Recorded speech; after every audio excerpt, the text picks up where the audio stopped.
Hey there, I'm here with Matthew Weatherly White, who is one of, if not the thought leaders in impact and sustainable investing, having done it for over 20 years. Now, my question for you, Matthew, is in those 20 years, how have you seen the space evolve and grow and develop?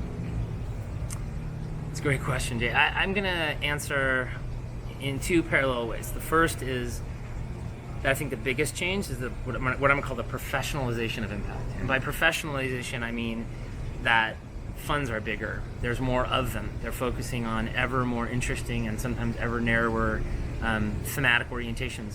There's more capital flowing.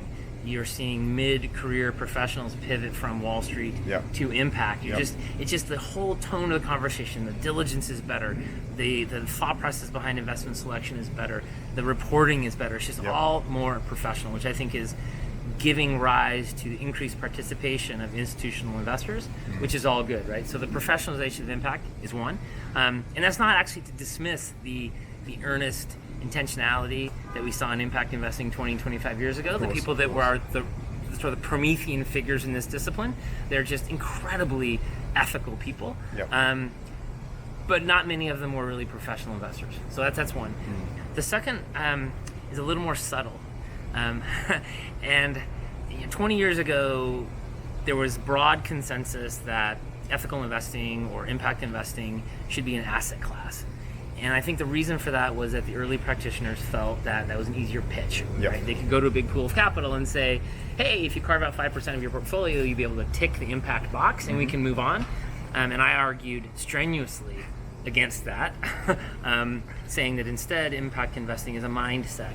It's a discipline. It's a way to think about orienting towards better socially and environmentally with every single investment that you make, be it public fixed income or early stage venture capital in emerging markets. So that argument won, and I think now we're seeing the pervasive reality that is now accepted at every level of the capital markets that impact investing is actually something a little bit different, which leads us to the next big question, right? Like, what's the next 20 years? Like, what are we going to be saying 20 years from now about this moment in time?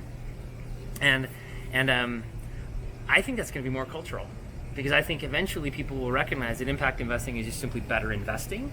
The terminology will fade away, and it will become so utterly integrated into the entire way that capital markets work that people like me won't be saying, hey, I do impact investing anymore, which will be awesome. I love it, and I think that's kind of hits at the core of what we try to do at Ethic, where ultimately we want every dollar to be an ethical, sustainable dollar. So thank you so much. I appreciate it. You betcha.